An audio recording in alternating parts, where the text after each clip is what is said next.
নমস্কার বন্ধুরা, মমতা রান্নাঘরে সবাইকে স্বাগতম। আজকে আমি ওলকপির একটি সাধারণ কিন্তু খুবই টেস্টি একটি রেসিপি আপনাদের সাথে শেয়ার করব।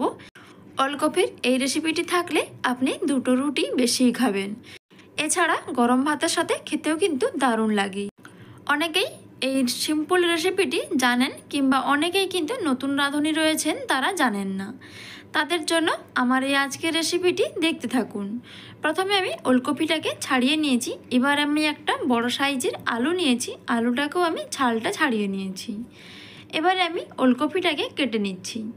যেরকম আমরা সরু সরু করে আলু কাটি, সে একই রকমভাবে ওলকপি এবং আলু আমি একই সাইজের করে ঝুরি ঝুরি করে কেটে নেব।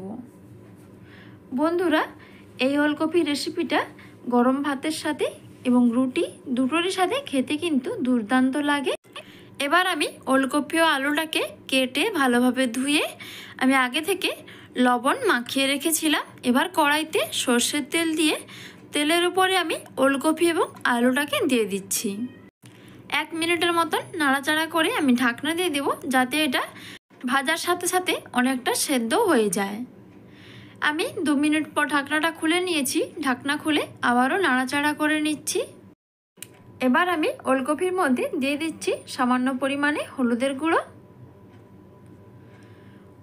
আর দিয়ে দিচ্ছি কিছুটা পরিমাণ লম্বা লম্বা করে কেটে নেওয়া টমেটো।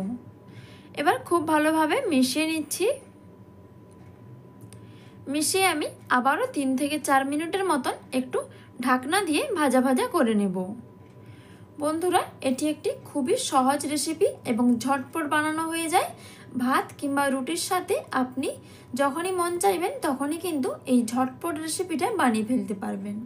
হাতে 4 থেকে 5 মিনিট সময় থাকলে কিন্তু এই দুর্দান্ত রেসিপিটা আপনার বানানো হয়ে যাবে। এবার আমি দেখুন ভেজে নেওয়ার পর মাঝখানে অল্প কিছুটা সরষের তেল আর শুকনো লঙ্কা আর কিছুটা গোটা জিরে দিয়ে দিচ্ছি।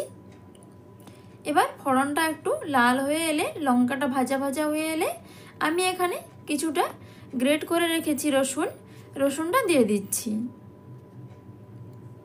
রসুনটা তেলের উপরে একটু ভেজে নেব। রসুনটা ভেজে নেওয়ার পর এবার আমি কিছুটা কুচনো পেঁয়াজ দিয়ে দিচ্ছি। পেঁয়াজটাও আমি জাস্ট কয়েক সেকেন্ডের জন্য একটু ভেজে নেব। পেঁয়াজটা ভেজে নেওয়া হয়ে গেলে এবার খুব ভালোভাবে আমি ওলকপির সাথে মিশিয়ে নিচ্ছি। মিশিয়ে নেওয়ার পর আবারও কয়েক সেকেন্ডের জন্য একটু ভাজা ভাজা করে নিচ্ছি। এবার বন্ধুরা, এখন ভেজে নেওয়া হয়ে গেছে। এবার আমি ওপরে দিয়ে দিচ্ছি সামান্য পরিমাণে ভাজা জিরের গুঁড়ো। এতে পেঁয়াজ, রসুন এবং ভাজা জিরের গুঁড়োর দারুণ একটা ঘ্রাণ বেরিয়েছে। বন্ধুরা দেখুন, দেখতেও কিন্তু খুবই লোভনীয় হয়েছে। রেডি হয়ে গেল আমাদের দারুণ সুস্বাদু ওলকপির ভাজি। বন্ধুরা, এইভাবে একবার সহজ পদ্ধতিতে ওলকপি এবং আলু দিয়ে এই রেসিপিটা বানিয়ে দেখবেন। বাড়ির সবাই কিন্তু ভাত রুটির সাথে খেতে ভীষণই পছন্দ করবে। তাহলে বন্ধুরা, আজকের মতো টাটা। আবারও আসবো নতুন রেসিপি নিয়ে। ধন্যবাদ।